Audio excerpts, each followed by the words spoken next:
Welcome to Rambam in Depth. Today we're going to be discussing a halacha of the Rambam, Hilchas Meiser, Perek Zayin, Halacha Yud Aleph. When we tithe our produce, in the days when we give the produce to the Kohen and then to the Levi, there are certain restrictions how you could tithe, assuming you have two different baskets of produce, and you want to tithe one should cover the other. There are certain conditions attached. Well, here is a halacha that applies to that theme. If someone had two baskets of tevel, of untithed produce, truma, the tithe that goes to the Kohen, was already taken, and now he's only giving meiser, the 10% that you give to the Levi. If you amar, and the person says as follows: Meiser zu bezu. The meiser, the tithes of basket number 1 will be in basket number 2. In other words, he's separating part of basket number 2 to cover basket number 1. So basket number 1 is tithe, because he took produce from basket number 2 on behalf of basket number 1. But Amar, if he says Meiser zu bezu, if he said the tithes of one will be in the other, in other words, the tithes of basket number 1 will be in basket number 2, but then he adds bezu bezu, and conversely, the tithes of basket number 2 should be in number 1. So here, Harishenu Museris, the first one is tithe. Basket number 1 is tithe. But because he established the tithes in the second basket. You can do that. Basket number 2 can cover basket number 1. But the second one is not tithe, because how did he tithe the second one? By separating tithes in the first one. But the first one was already tithe. You can't tithe from the first basket, because it was already exempted, ala shniya. It doesn't work for the second one. The second one still has the tithing needs for both. So you can't take the produce from one, which was already tithed. It was already covered. There's no obligation anymore. You can't tithe from something that has no obligation for something that has an obligation. Now, here the person says the first statement is valid, but the second statement is invalid. Why don't we say that the first statement would become invalid because he changed his mind when he made the second statement? So the Jerusalem Talmud explains that this follows the opinion of Rabbi Meir. Rabbi Meir is the one who says that you go by the first expression that comes from a person's lips. In other words, if a person says one thing, then he says something that is contrary to the first thing, we go by what he said first. And where does he say this? He says this with regard to the laws of sacrifices. And there's a Mishnah in Tamura. This is just one example. If a person says that this animal should be a Tamura of an Ola, it should be an exchange for a burnt offering. You're not allowed to do that, but if a person did it, the second animal becomes holy and is designated as a carbon Ola, a burnt offering. Then he said, right after that, Tamura Shlomim, this animal should be in exchange for the peace offering. So first he says burnt offering, then he says peace offering. Harizu Tamuras Ola. We only go by what he said at first. It becomes a burnt offering exchange. Divir Reb Meir. That's the opinion of Reb Meir. Reb Yossi disagrees. We won't go into his opinion, but he says no, we could accommodate both. How do we accommodate both? You let the animal graze until it develops a mum, a blemish, and then it can be redeemed. You take the money and you buy an animal for a burnt offering and an animal for a peace offering. You accommodate both. But Rabbi Meir says you only go by what he said at first. And the Jerusalem Talmud says that that's the reason for this halacha, which the Rambam cites from a Mishnah, that you go by the first thing that he says, and once he says the first thing, the second thing doesn't take effect, because the first basket was already tithed, and you can't tithe something from a produce that was already tithed, that is exempted from tithing. The question here is that the Rambam himself rules contrary to Rabbi Meir. When it comes to the laws of Tamura, he rules in favor of Rabbi Yossi.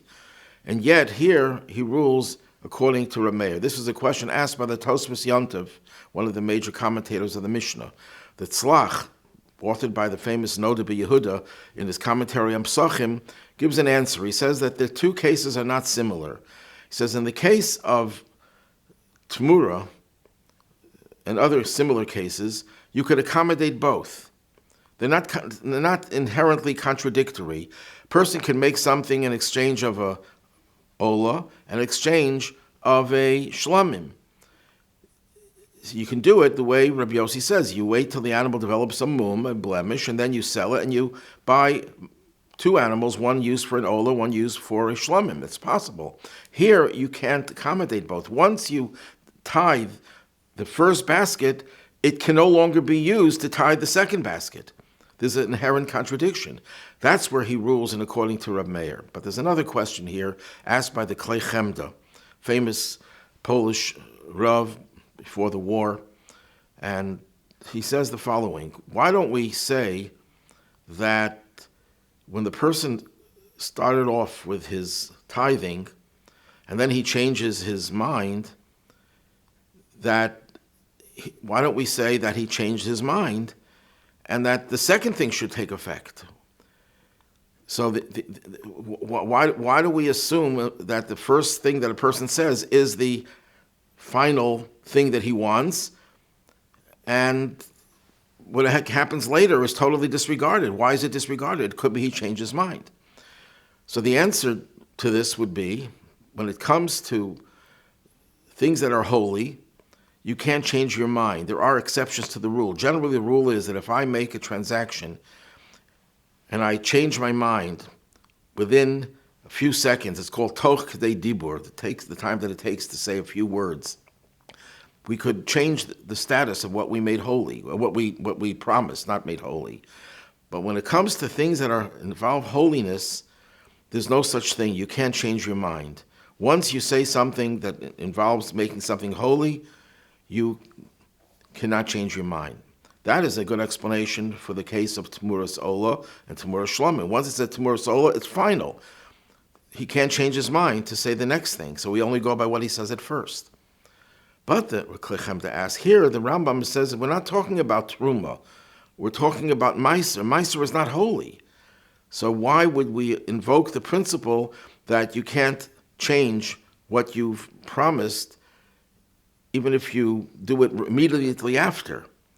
Truma, that would work, because Truma is holy, and holy things are more stringent, and once you declare something to be Truma or any other type of holiness, that's it, you can't change. But Meiser, one would think you could change, because Meiser goes to the Levi could share it with anyone, it has no holiness in it. And Rabbi Dun Meir Plotsky, the author of Klechemta, answers that Meiser shares something with Truma, and that is that Meiser you could tithe with even thought itself. So what does that change? How does that change things? What's the reason why if you make something holy, you can't change? The Mabit, a contemporary of Rabbi Yosef Karo, who lived in Tzfat with him, and one of the greatest halachic authorities of his time, explains that things that are holy are made holy with thought alone. Since they're made holy with thought, they are final. What does that mean? So Rabbi Klechemda explains that means that generally speaking, when a person makes a resolution to do something, we're not convinced that that's his final decision until he does an act, like a kinyan, a real act that shows that he's really serious about the transfer of property, let's say. But when it comes to things that are very, very serious, things that you can make holy just with thought, there's no need for any follow-up. That shows that the Torah considers that thought to be a final thought. And it's a serious matter. Whenever you're dealing with serious matters and a person makes some type of a declaration, verbally or even in thought, it's the final. There's no chance that the person wasn't sure about it and can change his mind. This was an absolute final decision. And therefore, since Meiser, just like Truma, can be separated with machshava, with mere thought, it has a stronger effect that the first thing you do, the first thought that you had, or if you expressed it verbally, it doesn't weaken it, it makes it even stronger, is final, and therefore you can't change your mind. And that's why the first thing that he said takes effect. This answer only works according to one approach. There are two approaches about the subject of machshava. If you give away something to the Beis Hamikdash, or you tithe, you separate truma, that works with machshava, there's a dispute amongst the achronim what exactly that means. There's actually a debate between the Rebbe and his father about this. The Rebbe's father maintained that though the Talmud makes it clear that you could make something holy with thought, but it doesn't really make it holy. What the Talmud means that through thought you obligate yourself to make it holy.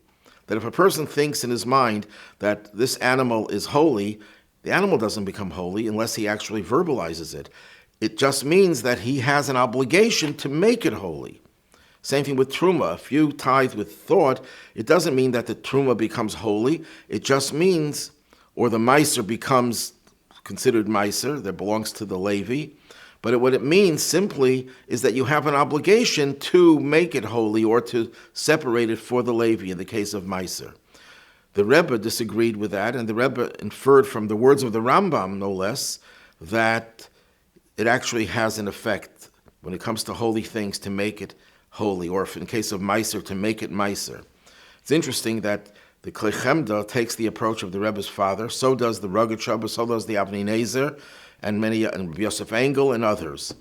But the Rebbe draws an inference, and later on I found the Sefer Simchas Yontif of the Marit Al-Ghazi, a great sage, Sephardic sage who lived a few hundred years ago, who says the same thing as the Rebbe. At any rate, we have these two approaches. If we take the approach of the Rogatchover and Reb Leivik and the others, and the Klei Chemda himself, then when you give meiser with thought, it doesn't really become meiser. Nothing changes. It just creates an obligation. So we have no evidence that that's something that's so strong that you can't retract. Whereas if you follow the approach of the Rebbe and the Simchas Yomtov, the Marit Al-Ghazi, then yes, thought is potent, that it does create a status that wasn't there before, and therefore we take that person's thought seriously, that it's the final decision and you cannot retract. And that explains why the Rambam says that we go by the first thought, the first tithing, and not by what he says later, that we should read into it that it's a retraction of what he said initially.